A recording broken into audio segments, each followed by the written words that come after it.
the shriek that tore through Patterson's general store in Carlin, Nevada, on a sweltering August afternoon in 1883, made every person within earshot freeze in their tracks. Abigail Whitmore stood beside the bolts of calico fabric, her basket of flour and sugar crashing to the floor as she doubled over, clutching her swollen belly with both hands while water pooled at her feet beneath her blue cotton dress. Vincent Oakes had been examining a new saddle near the back of the store when he heard that sound. A sound no man wanted to hear, unless he was prepared with a midwife and clean linens nearby.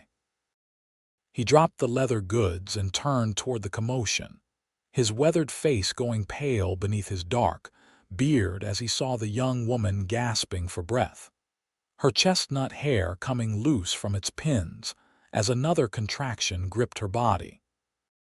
"Someone get Doc Morrison," old Mr. Patterson called out, but Vincent was already moving, his long legs carrying him swiftly across the wooden floorboards.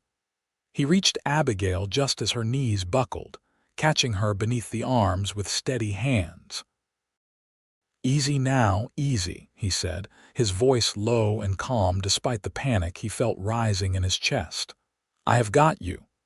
Abigail's green eyes were wide with terror as she looked up at him. "The baby. It is too early. My husband, he went to Sacramento 3 days ago. He does not even know." Vincent felt his jaw tighten at the mention of her husband, but this was no time for the complicated feelings he had been harboring for months. "How far along are you?" 8 months, maybe more. I cannot be certain." Another contraction hit her and she cried out, her fingers digging into his forearms through his shirt sleeves. The other customers in the store stood frozen, mouths agape, and Vincent realized with a sinking feeling that no one was moving to help. Mrs. Hendricks, the banker's wife, had her hand over her mouth in shock. Young Tommy Fletcher just stared with wide eyes. Even Mr. Patterson seemed rooted to the spot behind his counter. Vincent made a decision in that instant. He swept Abigail into his arms, ignoring her gasp of surprise, and carried her toward the counter. With one booted foot, he shoved aside a display of tinned goods, sending them clattering to the floor. "Clear this counter now," he commanded, his voice brooking no argument. Mr. Patterson scrambled to push aside his ledgers and inkwells, while Vincent gently laid Abigail down on the polished wood surface. She was breathing hard, her face flushed and damp with perspiration. "Someone went for the doctor," Vincent said, positioning himself at her side. "But I need clean cloths, hot water if you can manage it, and whiskey." "Whiskey," Mr. Patterson sputtered. "For cleaning, you fool. Move." Vincent turned his attention back to Abigail, whose eyes were squeezed shut as another wave of pain racked her body. He had helped birth foals and calves on his ranch, had even assisted when his sister delivered her first child 5 years back in Missouri before he came west. But this was different. This was Abigail Whitmore, the woman who had occupied his thoughts far more than was proper for a married woman. He had first seen her 6 months ago when she arrived in Carlin with her husband, Thomas Whitmore, a silver speculator who spent more time chasing claims than tending to his young wife. Vincent had been in the general store buying supplies when she walked in, her belly just beginning to show, her smile bright despite the dust of travel still clinging to her dress. She had asked him about the best place to buy fresh eggs, and he had tipped his hat and directed her to Mrs. Chen's farm. Such a simple interaction, but something about her gentle manner and the sadness behind her eyes had stayed with him. Over the following weeks, he found himself making excuses to come into town more often. Each time he saw her, usually alone while her husband was off on another prospecting venture, he learned a little more. She was 19 years old, married at 18 to a man 15 years her senior, far from her family in Ohio. She loved to read but had few books. She missed her mother terribly. She was afraid of being alone when the baby came. And now here she was, her worst fear realized, and Vincent was the only person standing between her and complete panic. "Look at me," he said firmly, waiting until her eyes opened and found his. "You are going to be fine. The baby is going to be fine, but I need you to trust me." "I do not even know you," she gasped, but her hand reached out and gripped his anyway. "Vincent Oakes. I own the ranch about 5 miles east of town. And right now, I am the best chance you have got, so you are going to have to trust me whether you know me or not." Despite everything, a tiny laugh escaped her lips before another contraction cut it short. "That is not very reassuring." "No, but it is honest." He accepted a pile of cloths from Mr. Patterson and a basin of water that the man had somehow procured from the back room. "How far apart are the contractions?" "I do not know. Close. Very close." Her voice rose in panic. "It is happening too fast. This is not how it is supposed to be." Vincent had no idea how it was supposed to be, but he knew panic when he saw it. "Tell me about Ohio," he said suddenly, dipping a cloth in the water and pressing it to her forehead. "Tell me about your home." "What? Why?" She stared at him as if he had lost his mind. "Because you need to think about something other than the pain, so talk to me. What did you do back in Ohio?" Abigail drew in a shuddering breath.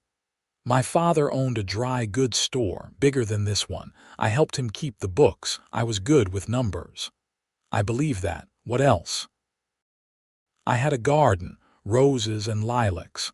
The lilacs smelled so sweet in the spring." Her voice caught. "I miss them." "We can plant lilacs in Nevada," Vincent said, his hand finding hers and squeezing gently. "They grow here too if you care for them right."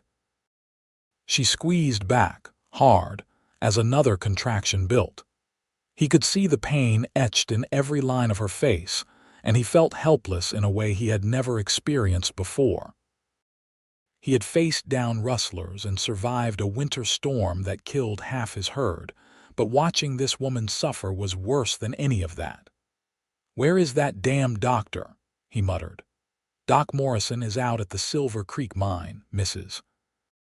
Hendricks finally spoke up from where she stood at a safe distance. "There was an accident yesterday. He might not be back until tomorrow." Vincent bit back a curse. Tomorrow might as well be next year.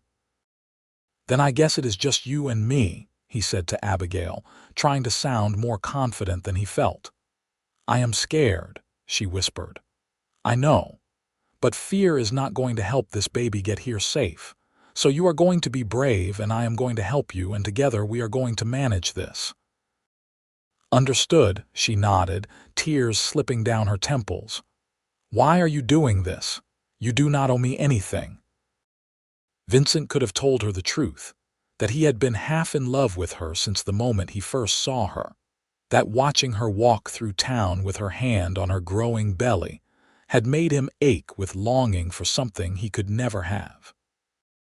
But instead he said, "Because it is the right thing to do, because no woman should go through this alone, and because I am not the kind of man who walks away when someone needs help." Another contraction hit, stronger than before, and Abigail cried out, her back arching off the counter. Vincent positioned himself better, wishing he had paid more attention when his sister's midwife had delivered her baby. He remembered some things, though, enough to know that babies came when they were ready, whether anyone was prepared or not. "Mr. Patterson, I need you to keep that water coming and make sure those cloths are clean. Mrs. Hendricks, if you are going to stand there, make yourself useful and fan Mrs. Whitmore. It is hotter than blazes in here." The older woman looked affronted, but did as she was told, using a folded newspaper to create a breeze. Vincent rolled up his sleeves, his mind racing through everything he knew about birthing. The baby would come when it was ready. His job was to catch it and make sure both mother and child survived. Time seemed to stretch and compress strangely. Minutes felt like hours as Abigail labored, her cries growing more desperate. Vincent talked her through each contraction, his voice steady even as his heart hammered in his chest. He told her about his ranch, about the horses he raised, about the mountains that turned purple at sunset.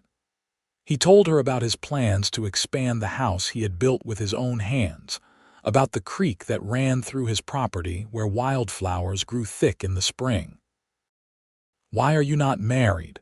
she asked during a brief respite, her voice exhausted. The question caught him off guard. "Never found the right woman, I suppose." "That is not true," her eyes still clear despite the pain fixed on his face. "I have seen how the women in town look at you. Mrs. Patterson's daughter practically swoons when you walk by." Vincent felt his face heat. "Rebecca Patterson is 17 years old, 18 as of last month. Still, you avoid her, you avoid all of them." She gasped as another contraction began to build. "Why?" He could not answer that, could not tell her that the reason he avoided every available woman in Carlin was because none of them were her. Instead, he squeezed her hand and said, "We need to focus on getting this baby here." The contractions came faster and harder. Abigail was sobbing now, exhausted and terrified, and Vincent felt his own fear threatening to overwhelm him. What if something went wrong? What if he could not do this? But then he looked at her face, saw the trust there despite the pain, and he knew he could not fail her. "The baby is coming," she gasped. "I can feel it. Oh God, Vincent, I can feel it." "Then we are ready," he said, moving to the end of the counter with a clean cloth in his hands. "When the next contraction comes, you push with everything you have. Do you hear me?" She nodded, her face contorted with effort. The next few minutes were a blur of urgent instructions and encouragement. Vincent had never prayed so hard in his life as he did in those moments, pleading with any deity that might be listening to let this woman and her child survive. And then, impossibly, miraculously, there was a baby. Small and slippery and screaming with indignation at being thrust into the world, but alive. Vincent caught the tiny body in his hands, his own hands that had handled reins and ropes and guns now cradling the most fragile thing he had ever held. "It is a boy," he said, his voice rough with emotion. "Abigail, you have a son." She was crying and laughing at the same time, reaching for her child with trembling hands. Vincent quickly cleaned the baby as best he could, remembering to tie off the cord with string that Mr. Patterson provided. Then he wrapped the infant in clean cloth and placed him in his mother's arms. The look on Abigail's face in that moment was something Vincent knew he would remember for the rest of his life. Pure love, pure joy, despite everything she had just endured. The baby, red-faced and furious, settled against her breast and quieted, his tiny fist curling against her chest. "He is perfect," she whispered. "He is absolutely perfect." Vincent found himself blinking back tears of his own. "He is strong like his mother." The aftermath was less dramatic, but no less important. Vincent helped make Abigail as comfortable as possible on the counter while they waited for the afterbirth. Mrs. Hendricks had finally overcome her shock enough to be helpful, finding a clean dress from the store's stock and helping prepare a private space behind a screen where Abigail could be properly tended to. By the time Doc Morrison finally arrived 2 hours later, dusty and exhausted from his ride back from the mine, mother and baby were both stable. The doctor examined them both with practiced efficiency, his weathered face breaking into a smile. "Well, I will be damned," he said, looking at Vincent with new respect. "You did good work here, Oakes, real good work. This boy is healthy as a horse and Mrs. Whitmore is going to be just fine." Vincent felt the tension he had been carrying finally ease from his shoulders. "Thank God." "You can thank God, but you should also thank yourself. Not many men could have kept their heads in a situation like this." Doc Morrison cleaned his hands and packed up his bag. She needs rest and proper care. Is there someone who can look after her? The question hung in the air. Abigail's husband was in Sacramento, unreachable. She had no family in Carlin, no close friends that Vincent knew of. The Whitmores rented a small house on the edge of town, but she could not stay there alone with a newborn, not in her condition. "She can come to my ranch," Vincent said before he could think better of it. "I have a spare room. My housekeeper, Mrs. Chen, can help care for her." Doc Morrison raised an eyebrow. "That is generous of you." "It is the practical solution," Vincent said firmly, though his heart was pounding. "She needs care, and I can provide it. Unless you have a better suggestion." "Mrs. Whitmore might have her own thoughts on the matter," the doctor said mildly, gesturing toward where Abigail lay resting behind the screen. Vincent approached slowly, suddenly aware of how improper this all was. He had just helped deliver her baby, had seen and done things that should have been reserved for her husband or a midwife, and now he was proposing that she come stay at his ranch. The gossips would have a field day. But when he looked at Abigail, saw her pale face and the way she held her son protectively, he found he did not care what people thought. "You heard?" he asked. She nodded. "I cannot impose on you like that. You have already done so much." "You are not imposing. You need help, and I am offering it. My housekeeper is a good woman, very proper. You will have your own room, complete privacy, and when your husband returns from Sacramento, he can collect you." Something flickered across her face at the mention of her husband, something that looked almost like disappointment, but it was gone too quickly for Vincent to be sure. "What will people say?" "Let them say what they want. Your health and your baby's health are more important than gossip." She looked down at her son, who was sleeping peacefully in her arms. "I do not know how to thank you for what you did today." "You do not need to thank me. Just let me help you a little while longer." After a long moment, she nodded. "All right, but only until Thomas returns." Vincent arranged everything with an efficiency that surprised even himself. Mr. Patterson donated a basket of supplies for the baby. Mrs. Hendricks, apparently overcome with guilt for her earlier uselessness, contributed several gowns that her own grandchildren had outgrown. By the time the sun was beginning to set, Vincent had Abigail and the baby settled in his wagon, surrounded by blankets to cushion the ride. The journey to his ranch was slow and careful. Vincent drove with extraordinary caution, avoiding every rut and bump in the road. Abigail sat beside him, the baby in her arms, and neither of them spoke much.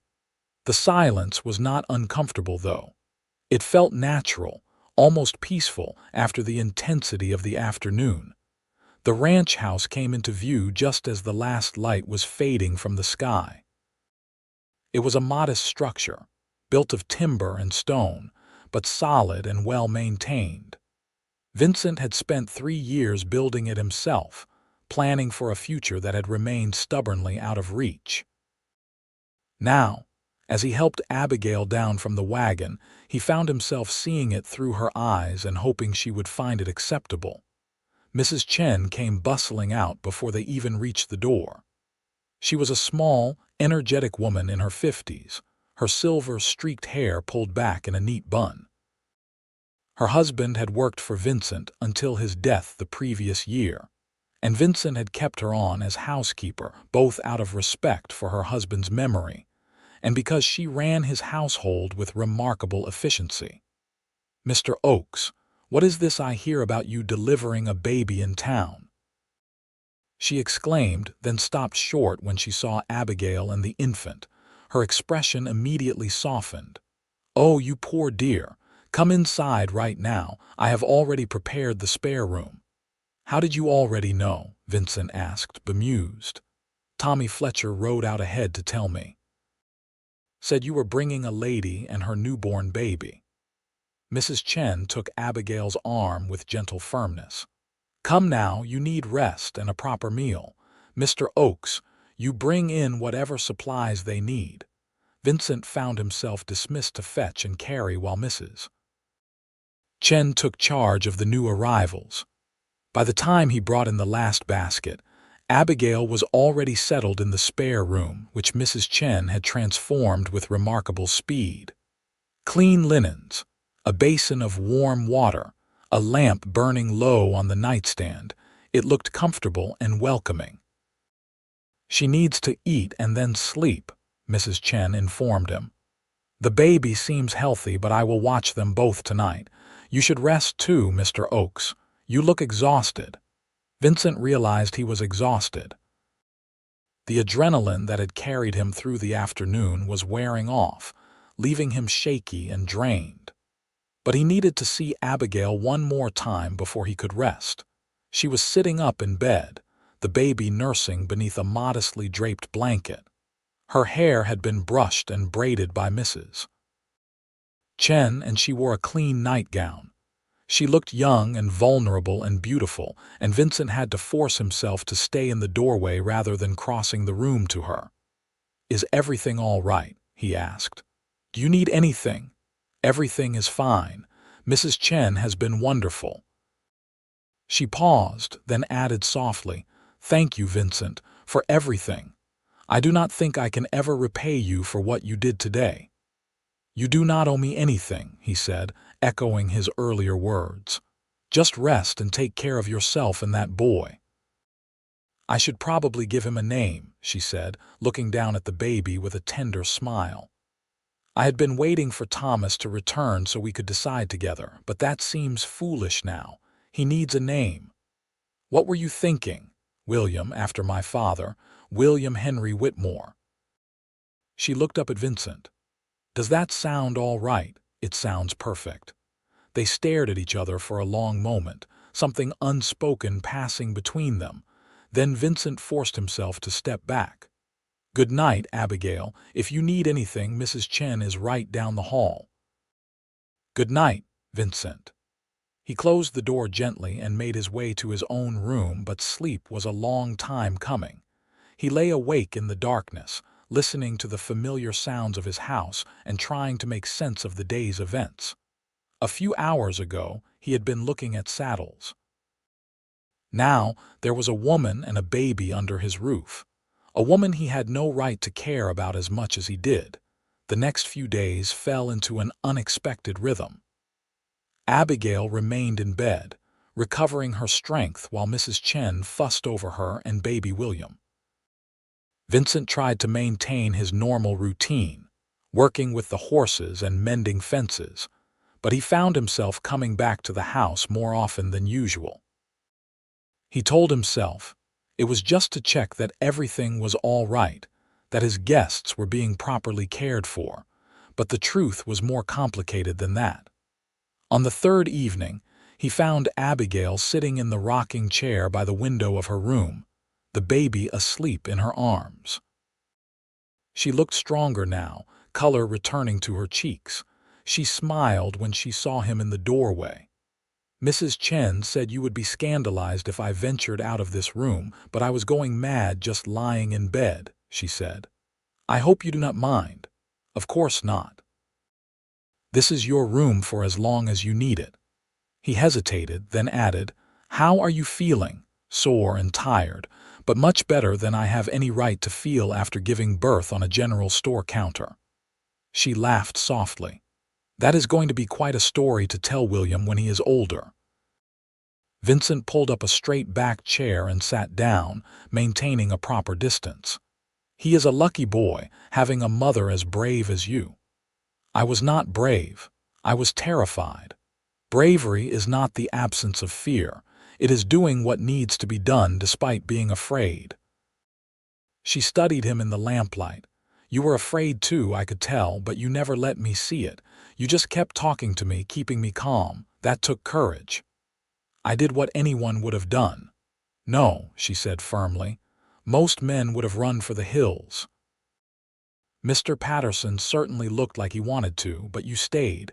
You helped me. You caught my son when he came into this world." Her voice grew thick with emotion. "I will never forget that, Vincent. Never. The way she said his name made something in his chest tighten. He stood abruptly, suddenly aware of how dangerous this was. "I should let you rest." "Wait." She shifted the baby carefully and looked up at him. "I have been alone in that room with nothing to do but think, and I realized that I do not know anything about you, not really. You know so much about me, about my life, my fears, but you are a mystery. There is not much to tell. I do not believe that. Everyone has a story." When he did not respond, she added, "Please, just talk to me for a little while. Tell me about yourself."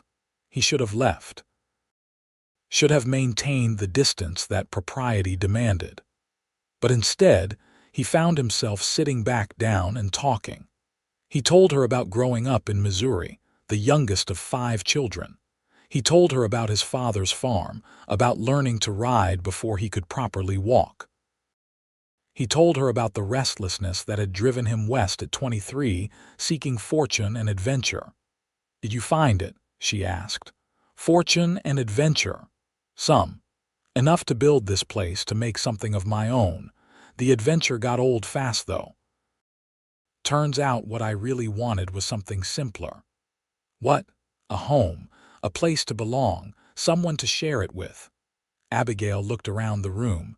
"You have built a beautiful home, and as for someone to share it with, surely there are women in Carlin who would be interested.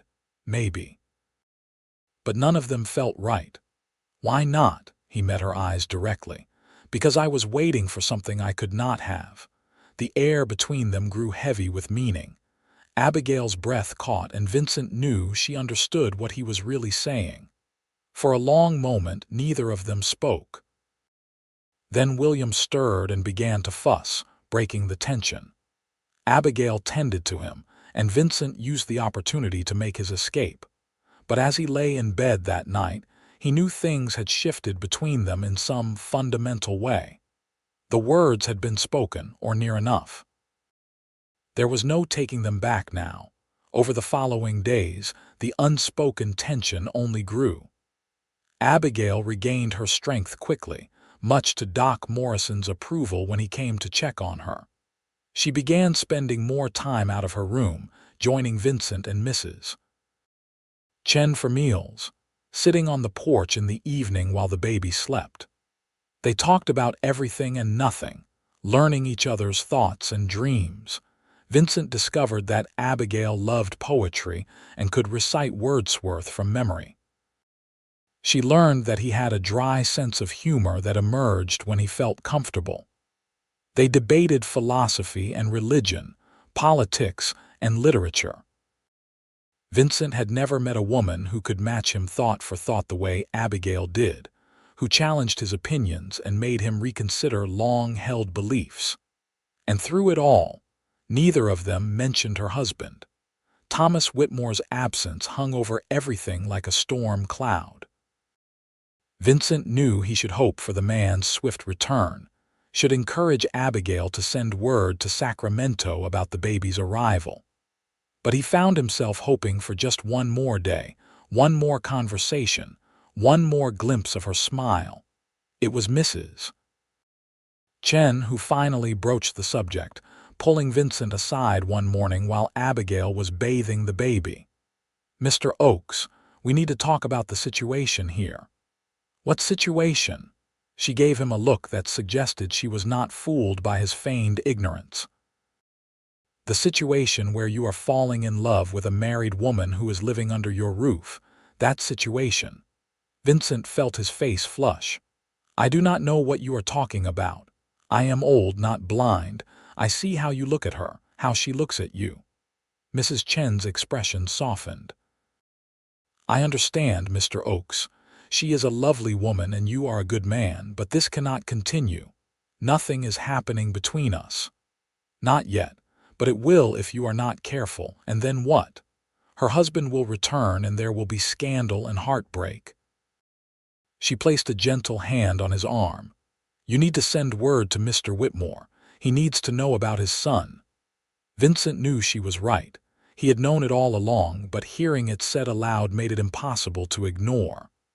That evening, after supper, he asked Abigail about contacting her husband. Her face clouded over.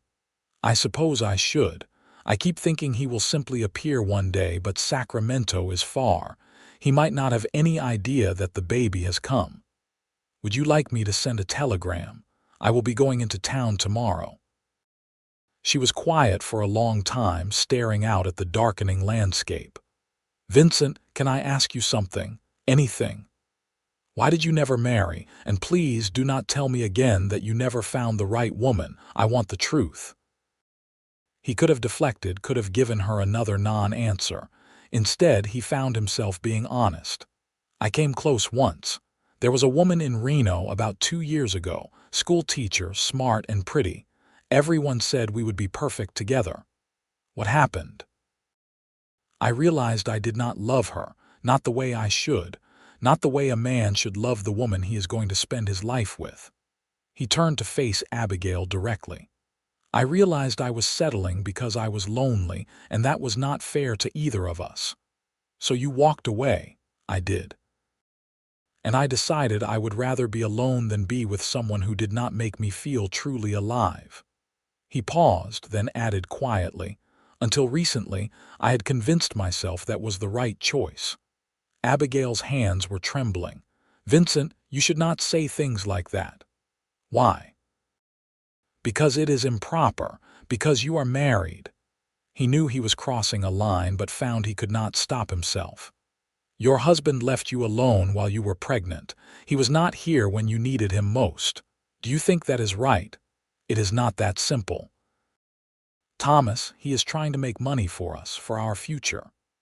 By chasing silver dreams in Sacramento while his wife gives birth in a general store."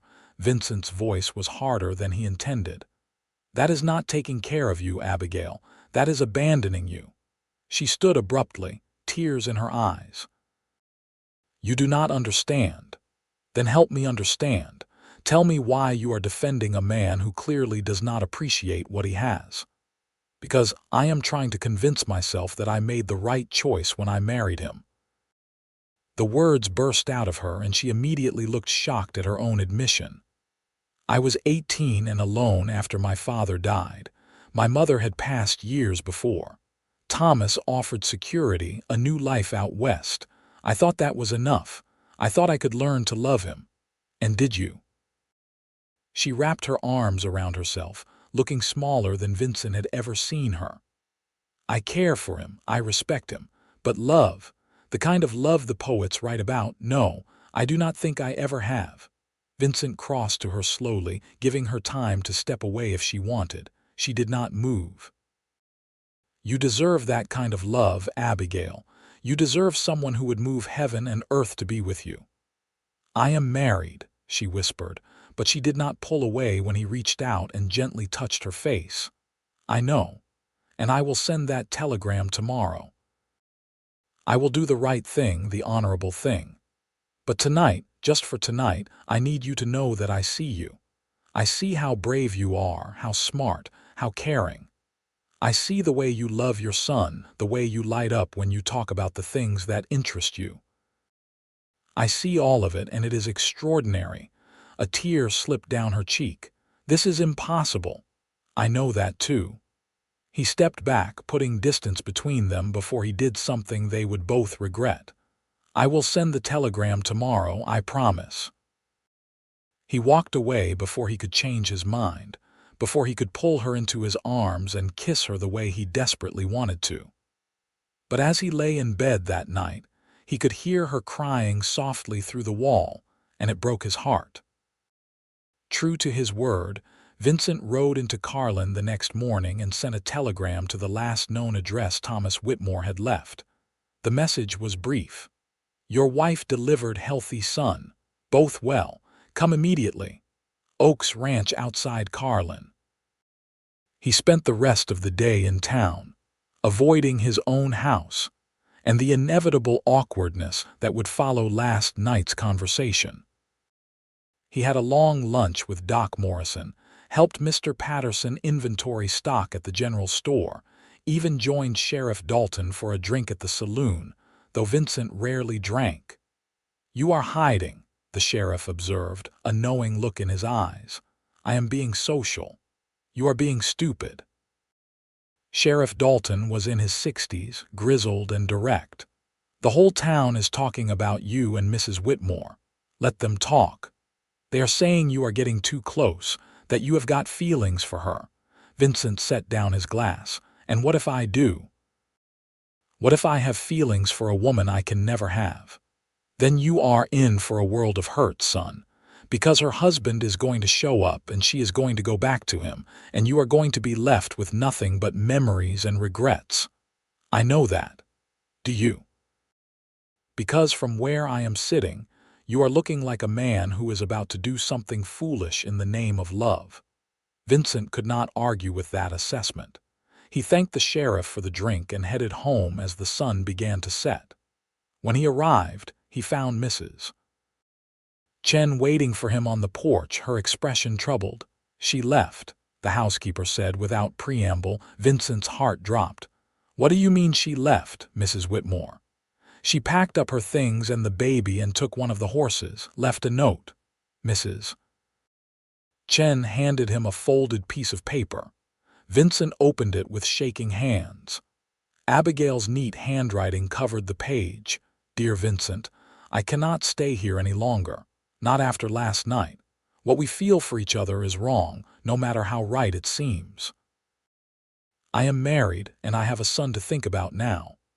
I need to be the kind of mother William can be proud of, and that means honoring my vows even if my heart wishes otherwise.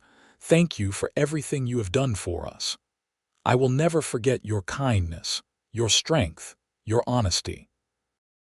You helped me bring my son into this world, and that binds us together in a way nothing else could. But that is where it must end. I have gone back to my house in town. When Thomas returns, I will explain everything to him. Please do not come looking for me. It will only make this harder.